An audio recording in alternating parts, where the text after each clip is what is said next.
भैया बैठ जाओ। आचार्य प्रवर भगवत सोमदेव सूरी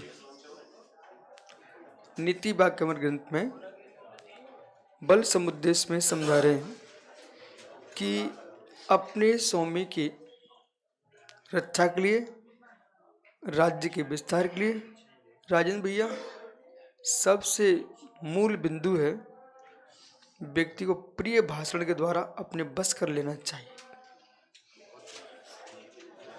प्रिय वाक्य के द्वारा जगत को बस किया जा सकता है। अपनों को भी अपने से दूर करना है तो भाषा खोटी कर लो, अपने अपनों से दूर हो जाएंगे। मधुर बोलने वाली कोयल को हर व्यक्ति सुनना चाहता है, काऊ काऊ करने वाली कौआ को कोई नहीं सुनना चाहता। और नकल करने वालों की तो आपत्ति 24 घंटे है। जो नकल करता वो कभी स्वतंत्र नहीं जी सकता। तोता मैना नकल करते, मनुष्य की आवाज निकालते तो पिंजरे में फंसते। ऐसे बहुत सारे लोग नकलची बनते हैं। सो गुरु ने जो सिखाया है उसे छोड़ करके पर की धारा में बहने लगते हैं, उनकी लोक में निंदा होने लगती है। ये नकलची लोग हैं और अवसरवादी लोग हैं। आपको अवसर दूसरे का नहीं देखना चाहिए, अपनी योग्यता बनाइए। दूसरे के माल में अपनी सील लगा कितने दिन बेच पाओगे तुम? कभी पकड़े जाओगे। अपना माल इतना सुंदर बनाइए कि लोग तुम्हारे माल को खरीदें। ऐसा करना चाहिए। हमारी नकल तुम करो पंडित जी। हमारे बहुत सारे ग्रंथ कई त्यागियों ने अपने नाम से छाप दिए, हमारे लेख सीधे सीधे अपने नाम से छाप दिए। ठीक है, हाँ। और अपनी पुस्तकों में हमारे ग्रंथों के बहुत सारे विषय निकाल कर छाप दिए। हम पंक्ति की पंक्ति आपको दिखा दें, देख लो। मूल पृष्ठ पे धुरंधर लोगों ने छापे। अरे श्वेतंबर तो ठीक है, दिगंबर भी दोनों, पर हम खुश हैं। अरे हम कहां से लेके आए? भगवान की वाणी है। एक आचार्य महाराज ने, इनका नाम सारस्वत आचार्य था, हैं? और महाराज जी समय सार, प्रवचन सार, लेखक सारस्वत आचार्य।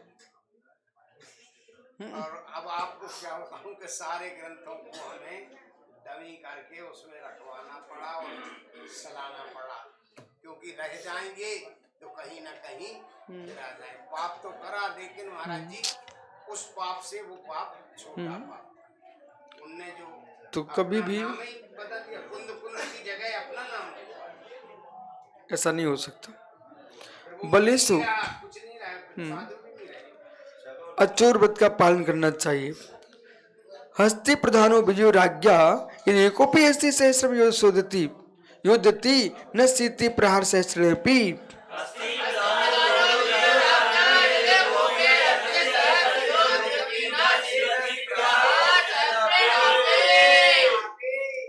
अब बल आपका द्रव्य से बल हो, सैन्य बल हो, पर हर सब सेना में हाथी घोड़े ऊंट आदि की उपयोगिता है।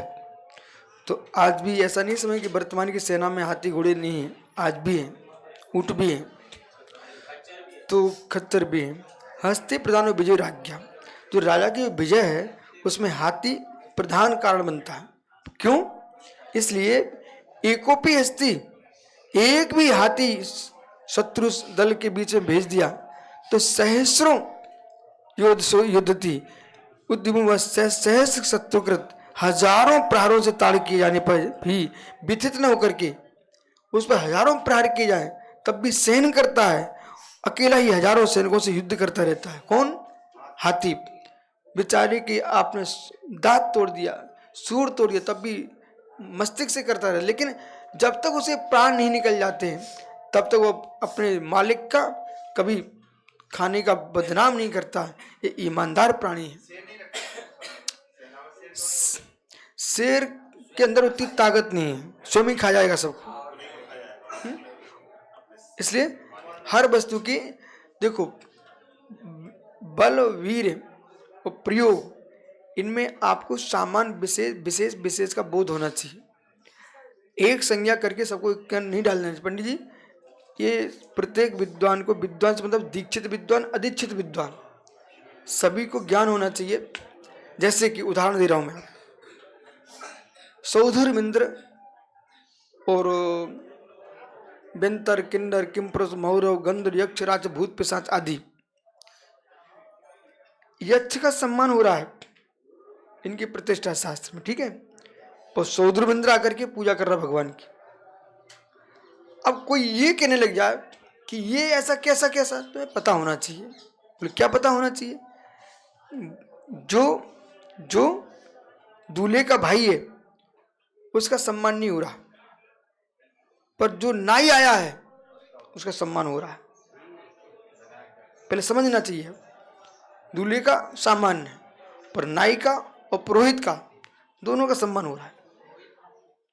पंडित जो फेरा पढ़ाएगा, मंत्र पड़ेगा, अरे नाई पूरा काम कर रहा है, बुलगुआ लगाता है, सब काम कर रहा है पूरे के पूरे, तो भाई उसका संबंध तो वही जोड़ता है, पूरे संबंध जोड़ता है, तो भाई उसका उस तरीके से उपकार स्वीकार किया जा रहा है ना, तो आदमी को ज्ञान होना चाहिए।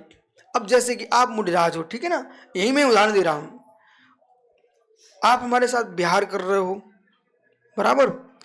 बराबर साधना कर रहे हो, पग विहार चल रहा है, जब प्रतिष्ठा पंचांग हो रही है, पंडित जी को तो तिलक लगेगा, माला पहनाई जाएगी, इनको श्रीफल दिया जाएगा, आपसे कुछ भी नहीं, तुम्हारे गुरु के पास से चढ़ गया, सब मुंडराज देख रहे हैं।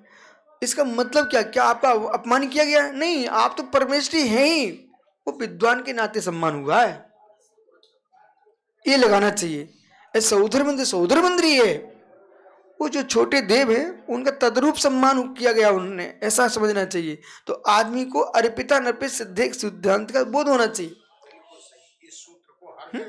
अर्पिता नर्पित सिद्धांत नहीं जानते ना, वे समाज में बिखराव कर देते हैं और दिखाते ऐसा कि मैं आगम पढ़ा रहा हूं, तो मैं आगम का ज्ञान ही नहीं है, कहां पर क्या विषय लगता है वो समझना चाहिए।